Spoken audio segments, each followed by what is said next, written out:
올해에도 하나님께서 더욱더 역사하시고 놀랍게 행하실 줄을 믿습니다. 우리가 그렇게 하나님의 은혜를 누리기 위해서는 우리도 하나님의 역사에 그에 걸맞게 준비를 해야 합니다. 어느 마을에 비가 오지 않았습니다. 비가 한동안 안 내렸습니다. 비가 안 오니까 많은 사람들이 비가 오기를 간절히 바랬습니다. 비가 어떻게 하면 올까? 비가 언제 와야 되는데 꼭 와야 되는데 그렇게 비를 바랬죠. 그러다 보니까 교회에서도 성도들이 모여서 함께 비가 오기를 기도했습니다. 정말 그들이 모여서 간절히 하나님 앞에 주일 예배 후에 기도를 했어요. 그런데 기도가 그치자마자 하늘에서 비가 내리기 시작했어요. 여러분, 기도했는데 비가 내리니까 얼마나 좋겠어요. 그런데 기도하고 막상 교회 앞을 나서려는 성도들이 다 당황한 거예요. 왜 당황했을까요? 비가 오는데 우산이 없었어요. 그들은 우산을 준비하지 않았던 것입니다. 기도는 했죠. 하나님께서 비를 내려주시기를 간절히 기도했지만 우산은 준비하지 않았던 것이죠. 그런데 한 아이가 준비해온 우산을 펴고 빗길을 뛰어가며 기뻐하는 모습을 보게 됐다라는 그런 이야기가 있습니다. 성도 여러분, 그러면 여기서 누가 하나님의 역사를 참되게 맛보았겠습니까? 우리가 하나님의 역사를 순간순간 깨닫고 맛보기 위해서는 우리도 하나님의 역사를 맛볼 준비가 되어 있어야 합니다. 아멘. 여기 앉아 계신 분 중에 누가 우산을 준비하고 계십니까? 정말 우리 운봉리교회 온 성도들이 하나님의 역사를 맞을 준비가 되어 있을 때에 하나님의 역사가 더 놀랍게 체험되게 되는 줄 믿습니다. 예수님께서는 마태복음 7장 6절에 거룩한 것을 개에게 주지 말며 너희 진주를 돼지 앞에 던지지 말라. 그들이 그것을 발로 밟고 돌이켜 너희를 찢어 상하게 할까 염려하라 라고 이렇게 말씀하셨습니다. 즉 하나님이 아무리 우리에게 좋은 것을 주실지라도 우리가 준비되어 있지 않으면 그것을 온전히 누릴 수 없다는 말씀입니다. 우리가 하나님의 역사를 깨닫지 못하면 하나님께서 많은 것을 주실지라도 그것을 누리지 못하고 우리는 생각하기를 하나님은 내 삶에 아무 일도 이루지 않고 계시는 하나님은 나를 사랑하지 않으시나 봐. 그런 잘못된 생각에 빠져서 더욱더 하나님과 멀어지게 된다는 사실입니다. 여러분, 우리의 삶에 하나님의 역사가 하나님의 은혜가 없다라고 생각하시는 분이 계십니까? 그렇다면 다시 한 번 더 여러분의 삶을 돌아보시길 바랍니다. 우리가 다시금 돌아보면 하나님께서 역사 안 하신 부분이 다시 한번 생각해 보십시오. 다 하나님께서 우리에게 은혜를 베푸시고 우리에게 역사하시고 더욱이 더 놀라운 것은 그 하나님이 우리와 늘 어떤 순간에도 함께 하셨다라는 사실입니다. 하나님이 함께 계시는 것만으로도 하나님의 역사, 하나님의 은혜는 우리 안에 이루어지고 있는 줄 믿습니다. 성도 여러분, 하나님은 지금도 우리에게 새 일을 행하기를 원하십니다. 그렇다면 우리도 이제 하나님의 역사를 맛볼 우산을 준비해야 하는 줄 믿습니다. 여러분, 지금은 우산을 준비해야 될 때입니다. 우리 옆에 분들과 한번 이렇게 이야기해 볼까요? 우산 준비하셨습니까? 준비하셨어요? 오늘 성경 말씀에 보면 이미 하나님의 영광이, 하나님의 역사가, 하나님의 은혜가 우리에게 임하였음을 선언하고 있습니다. 오늘 우리가 읽은 이 본문의 말씀은 이사야 선지자를 통해 하나님이 주신 예언의 말씀입니다. 이 예언이라고 하면 이미 이루어진 것은 아닙니다. 그러나 하나님이 이루실 것을 하나님이 선언하신 말씀이기도 합니다. 북이스라엘은 벌써 멸망했고 남유다도 바벨론의 포로로 끌려간 뒤에 증거된 말씀입니다. 포로로 끌려갔던 유다 백성에게는 소망이 없었습니다. 그런데 왜 그들이 그렇게 바벨론의 포로로 끌려가야 했는가? 그것은 바로 유다 백성, 하나님의 백성이 하나님 말씀을 듣지 않았기 때문입니다. 하나님의 백성이 하나님의 말씀을 듣지 않고 그들 스스로 왕이 되어 살았습니다. 자신의 삶, 그들 스스로 주인 되어 하나님 말씀이 아닌 자신들의 뜻대로 살았죠. 하나님을 의지하지 않고 눈에 보이는 것을 의지하며 살았습니다. 그런 그들을 하나님은 계속해서 하나님께 돌아오기를 원하셨고, 안 되겠다 싶어서 바벨론을 들어서 끄닫기를 원하셨습니다.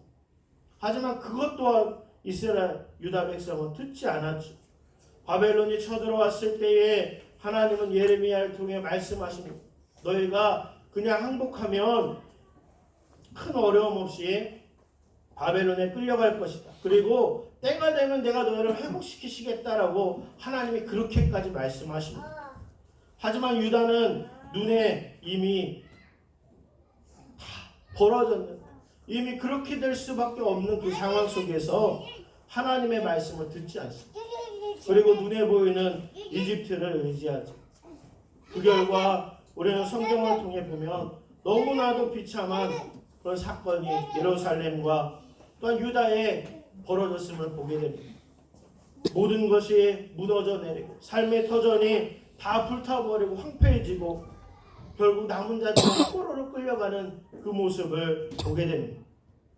그런 그들은 바벨론 땅에서 고국을 바라보며 한탄합니다. 울면서 한탄합니다. 그런 그들에게 이사야를 통해 하나님은 말씀을 전하게 하시죠. 왜 우리가 이렇게 되었는가? 왜 우리가 이렇게 되었는가? 그리고 그것으로 끝난 것이 아니라 그러면 어떻게 하나님이 우리에게 행하실 것인지, 하나님이 우리를 회복시키실 것인지에 대해 하나님은 이사야를 통해 말씀을 증거하십니다.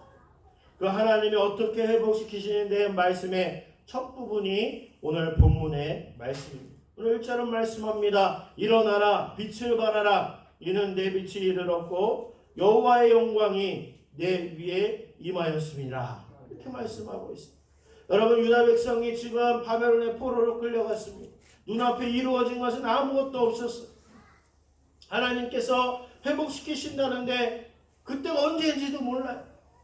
눈물을 흘리며 그들이 강가에서 모였다라고 성경은 말씀하죠. 캄캄한 정말 소망이 없는 포로들의 모습이었습니다. 그러나 이사야를 통해 하나님이 주시는 말씀은 이미 여호와의 영광이 임했다라고 선언하고 계십니다. 그들은 캄캄하고 아무것도 보이지 않았지만 하나님께서는 이미 하나님께서 그들에게 영광으로 임하셨다라고 말씀하고 있습니다. 왜 그렇습니까? 그것은 바로 하나님이 그 바벨론에서도 그들과 함께 하셨기 때문에, 하나님의 백성을 하나님이 버리지 아니하시고 함께 하셨다라는 사실은, 눈에 아무런 소망이 없어도 하나님이 함께 하시는 삶, 그것이 참된 소망의 삶인 줄 믿습니다. 하나님이 함께 영원히 함께 계심을 이사야를 통해 선언하고 계십니다. 성도 여러분, 이미 우리는 그 영광이 임했음을, 성취되었음을 누리며 살아가는 자들입니다. 왜 그렇습니까? 바로 예수 그리스도가 이 땅에 오심으로 지금도 우리와 함께 하시기 때문입니다. 이사야를 통해 하나님이 말씀하셨던 그 여호와의 영광이 그 포로로 끌려간 유다 백성과 함께 하셨고, 더욱이 이제는 예수 그리스도가 이 땅에 오심으로 누구든지 그분을 믿는 자들에게 주님이 함께 하시는 것, 그것이 우리에게 참된 소망인 줄 믿습니다. 이처럼 하나님께서 이사야를 통해 하신 말씀이 이루어졌음을 우리는 보고 누리는 자들이 되었습니다. 예수님이 우리 안에 오셔서 떠나지 아니하시고 우리에게 빛으로 참된 소망이 되셨습니다. 여러분, 우리의 인생 가만히 들여다보면 성경은 우리를 그렇게 표현하고 있어요. 질그릇. 우리는 질그릇 것 같은 존재들이다 라고 말씀하고 있습니다. 여러분, 질그릇은 어떠합니까? 깨지기 쉽습니다. 소망도 없고 볼품도 없는 그런 모습일 것입니다. 그런 소망 없는 우리 가운데 예수님이 오셔서 함께 하심으로 우리의 삶이 이제는 소망의 삶이 되었음을 고린도후서는 선언하고 있습니다. 우리가 이 보배를 질그릇에 가졌습니다. 즉 예수님을 담고 살아가는 사람은 우리가 질그릇과 같은 존재일지라도 그 사람이 소망 있는 사람임을 오늘 성경은 고린도후서는 말씀합니다. 우리가 이 보배를 질그릇에 가졌으니 이는 심히 그 능력은 하나님께 있고 우리에게 있지 아니함을 알게 하려 함이라. 우리가 사방으로 우겨쌈을 당하여도 쌓이지 아니하며 답답한 일을 당하여도 낙심하지 아니하며 박해를 받아도 버림받지 아니하며 거꾸로 디름을 당하여도 망하지 아니하고 우리가 항상 예수의 죽음을 몸에 짊어지면 예수의 생명이 또한 우리 몸에 나타나게 하려는 것이라. 우리가 살아있는 자가 항상 예수를 위하여 죽음에 넘겨지는 예수의 생명이 또한 우리 죽을 육체에 나타나게 하려 함이라. 이렇게 말씀하고 있습니다. 성도 여러분, 예수님이 우리와 함께 하시는 것, 그것이 우리가 늘 누려야 할 소망인 줄 믿습니다. 여러분, 이 소망이 우리에게만 있는 것이 아직도 소망을 찾아 헤매는 자들에게도 그 소망의 빛을 비춰야 하는 줄 믿습니다. 그래서 오늘 본문은 먼저 시작할 때에 일어나라, 빛을 발하라 라고 선언하고 있습니다. 그렇다라고 해서 우리가 빛은 아닙니다. 우리가 소망은 아닙니다. 우리와 함께 하시는 예수님이 빛이시고 소망인 줄 믿습니다. 예수님이 우리와 함께 하시니, 예수님이 우리에게 임하셨으니 우리가 그 빛을 발할 수 있다라고 선언하고 있습니다. 여러분, 빛이 비추이는 곳에는 어두움이 물러갑니다. 그래서 오늘 2절에도 보라, 어두움이 땅을 덮을 것이며 캄캄함이 만민을 가리려니와 오직 여호와께서 내 위에 임하실 것이며 그의 영광이 내 위에 나타나리니 나라들은 내 빛으로 왕들은 비추는데 광명으로 나아오리라. 그 말씀하고 있습니다. 여러분, 어두움이 땅을 덮는다라는 것은 죄악의 땅을 덮는 것과 마찬가지입니다.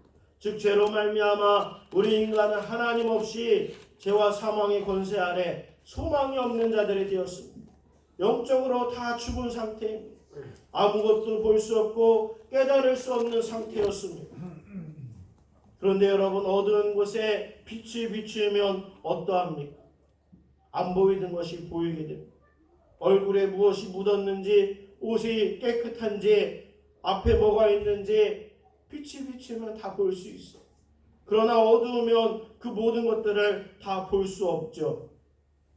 이처럼 우리가 빛 가운데 사는 것은 먼저 우리 자신이 그 빛 가운데 거해야 한다는 사실입니다.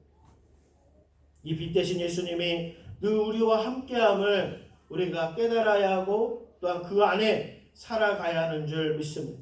여러분, 예수님이 늘 함께 하시는 것, 우리가 빛 가운데 살아가는 삶은 무엇입니까? 여러분, 우리가 빛 가운데 살아가는 것, 그렇게 말을 한다고 해서 죄 안 짓고 착한 일을 많이 행하라는 말씀은 아닙니다. 만일 빛 가운데 사는 것이 죄 안 짓고 사는 것이라면 왜 예수님이 늘 우리와 함께 하시겠습니까? 요한일서 1장 7절은 말합니다. 그가 빛 가운데 계신 것 같이 우리도 빛 가운데 행하면 우리가 서로 사귐이 있고 그 아들 예수의 피가 우리를 모든 죄에서 깨끗하게 하실 것이요 말씀합니다. 여러분, 빛 가운데 살면 결국 죄 안 짓고 선한 일을 하게 되지만 빛 가운데 산다는 것을 정확하게 말하면 그것은 자신의 허물과 자신의 죄악을 그 빛 가운데 드러내는 것이라는 사실입니다. 그것이 싫은 사람은 아직도 어둠 속에 숨게 되는 것이죠. 여러분, 어둠 곳에 사는 사람과 빛 가운데 사는 사람의 차이는 무엇입니까? 그것은 바로 죄를 지었느냐가 아니라 자신의 삶과 허물을 드러낼 수 있느냐 아니면 감추고 숨기느냐 하는 것입니다. 요한일서 1장 9절은 말합니다. 만일 우리가 우리 죄를 자백하면 그는 미쁘시고 의로우사 우리 죄를 사하시며 우리를 모든 불의에서 깨끗하게 하실 것이요. 즉 우리가 우리 죄를 자백하는 것이 바로 늘 빛 가운데 살아갈 수 있는 길이에요. 여러분, 빛이 비추는데 그 앞에 장애물이 있고 그 앞에 벽이 있으면 빛을 받을 수가 없습니다. 정말 우리 안에 죄의 문제가 있다라면 주님의 빛을 올바로 받을 수가 없습니다. 또한 빛을 비출 수가 없습니다. 그 죄의 담을 허물고 주님께 회개하고 주님께 고백하고 나아가는 것, 그것이 다시금 우리가 빛을 비출 수 있는 길이고 주님의 공로를 늘 의지하며 주님을 바라보는 길인 줄 믿습니다. 여러분, 아무리 빛 앞에 거울을 놓아도 그 빛과 거울이 맞추어지지 않으면 빛을 반사할 수가 없어요. 이처럼 우리가 빛을 발해야 되는데 먼저 중요한 것은 빛 대신 그 예수님을 바라보아야 한다는 사실입니다. 우리의 방향이 예수님을 향해 있을 때에 우리가 빛을 발할 수 있습니다. 우리가 늘 주 예수님을 바라보고 사는 삶은 그냥 되지 않습니다. 우리가 살면서 삶의 습관이 있습니다. 그런데 좋은 습관보다 나쁜 습관을 갖기가 더 쉽습니다. 그냥 자연스럽게 되거든요. 나쁜 습관은 생각하지도 않아도 그냥 됩니다. 그러나 좋은 습관은 우리가 의식하고 생각해야 돼요. 옛말에 3살 버릇 80까지 간다라는 말이 있습니다. 나쁜 버릇이 고치기 쉽지 않죠. 그런데 좋은 습관보다도 더 중요한 것이 바로 믿음의 습관입니다. 믿음의 습관은 먼저 예수님을 의식하는 것부터 시작합니다. 예수님이 함께 하심을 의식하는 것, 그것이 중요합니다. 지금 우리의 삶에 예수님이 우리와 함께 하시는 것이 느껴지지 않고 보여지지 않아도 우리가 주님이 우리와 함께 하심을 믿어야 합니다. 왜냐하면 그것이 주님의 약속이, 하나님의 말씀이 그렇게 되어 있습니다. 예수님께서 마태복음 28장 20절에 볼지어다 세상 끝날까지 내가 너희와 함께 하겠다라고 말씀하셨어요. 하나님의 말씀은 지금도 변치 않고 이루어지고 있습니다. 그렇다면 예수님이 지금도 우리와 함께 하시는, 우리가 느껴지지 않고 우리가 보이지 않아도 주님이 늘 우리와 함께 하십니다. 그렇게 하나님의 말씀을 우리가 결론 삼을 때에 우리의 신앙은 흔들리지 않습니다. 우리는 종종 체험에만 집중하면 신앙이 넘어지기 쉬워요. 주님이 우리에게 역사하시면 와, 주님이 하셨어. 그런데 주님이 가만히 계시면 도대체 주님 어디 계시지? 마음이 무너지고, 그런 것은 우리가 올바른 신앙생활하는 것이 아닙니다. 성도 여러분, 우리의 신앙의 근거는 하나님의 말씀인 줄 믿습니다. 하나님의 말씀 우리가 결론 삼고 주님이 나와 함께 하심을 믿고 삶에서 순간순간마다 주님을 의식하고 그것을 우리의 삶의 믿음의 습관으로 살아가면 반드시 우리가 어두운 곳에 주님의 역사하심 가운데 빛을 비추게 하시는 줄 믿습니다. 성도 여러분, 주님의 이끄심에 우리가 순종할 때에 주님의 빛을 발하게 하십니다. 예수님이 우리와 함께 하심을 믿고 의식하며 살아갈 때에 우리는 세상의 가치관, 세상의 기준으로 사는 것이 아니라 하나님 나라의 가치관, 하나님 나라의 기준으로 살게 되는 줄 믿습니다. 여러분, 그것은 우리의 힘으로 되는 게 아니에요. 우리가 삶을 살아갈 때에 빛을 비춘다라는 것은 우리의 힘으로 빛을 비추는 게 아니에요. 주님이 그 빛을 비춰주실 때 우리가 그 빛을 함께 오늘 본문의 제목처럼, 설교의 제목처럼 빛을 들고 나가는, 주님과 함께 나아가는 것, 그것은 바로 예수님이 이루신다라는 사실이에요. 우리의 힘으로 하는 것이 아니라 우리 안에 오신 예수님이 우리로 하여금 그렇게 만들어 가시는 줄 믿습니다.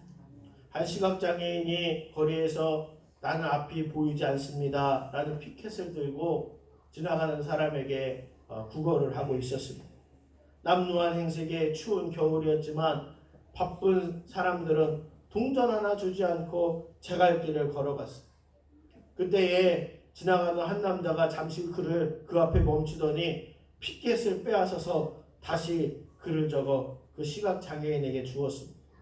그랬더니 지나가던 사람들이 갑자기 그 통에다가 돈을 넣기 시작하는 거예요. 구걸하던 장애인이 영문을 몰라 피켓을 빼앗았던 사람에게 물었어요. 아니, 어떻게 아침부터 내가 여기 이렇게 앉아 있었는데 동전 하나 얻지 못했습니다. 근데 도대체 당신은 무슨 일을 한 겁니까? 그랬더니 그가 말합니다. 나는 그게 써있는 글귀 하나만 바꿨습니다. 그 피켓에 그 사람이 그렇게 적어줍니다. 봄은 곧 옵니다. 그런데 저는 그 봄을 볼 수 없습니다. 그렇게 썼대요. 그 사람은 프랑스의 유명한 시인이었던 브루통이라는 사람입니다. 시인이 시적으로 그렇게 표현을 해줬어요. 자신의 상황이 힘들고 어려운, 어떻게 보면 눈으로 보기에 그런 상황인데 그 사람의 시각은 반대의 시각이었어요. 주님이 우리와 함께 하심을 믿는다라면 우리는 세상의 눈과 우리 주변을 보는 눈이 달라지게 되는 줄 믿습니다. 주님이 변화시켜 주세요. 세상의 기준으로 바라보는 것이 아니라, 세상의 눈으로 바라보는 것이 아니라 주님이 우리와 함께 하실 때에 그 기준이 바뀌게 되는 것입니다. 성도 여러분, 빛 대신 예수님을 바라봄으로 그 빛을 세상에 비추는 저와 여러분이 되시기를 소원합니다. 2020년도 주님은 우리에게 말씀하십니다. 일어나라, 빛을 발하라. 정말 주님의 그 음성에 여러분 귀를 기울이시고 그 음성을 들으시기를 원합니다. 아멘.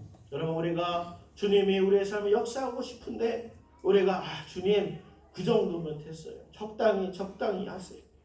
여러분, 그렇게 지금의 현실에 안주하지 마시고 다시금 일어나 빛을 발하셔서 주님의 말씀처럼 세상에 빛을 비추이고 또 우리를 만나는 모든 사람에게 그 빛을 비추어 하나님께 영광을 돌리시기를 축원합니다. 주님이 우리를 그렇게 부르고 계십니다.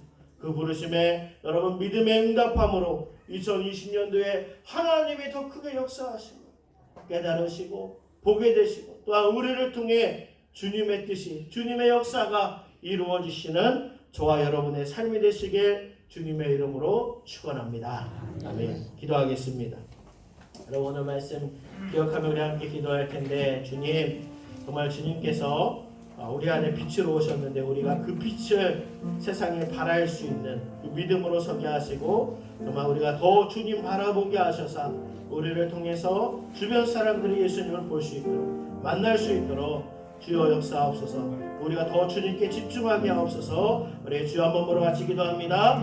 주여, 할렐루야. 내려오신 주님 감사합니다. 빛 대신 주님 우리 안에 오셔서 죄를 행하시고 역사하시는 주님, 우리도 아버지 하나님 그 빛을 비추기 위해서 하나님의 우산을 준비하며 믿음으로 주님 바라보게 하시사 하나님의 역사를 이룰 수 있는 저희들 되게 하여 주시옵소서. 하나님, 정말 이 시대에도 정말 하나님께서 그 사람을 찾고 계시는 줄 믿습니다. 주님께 집중하고 우산을 준비하며 믿음으로 아버지 주님 바라보는 자를 주여 찾으시는 줄 믿습니다.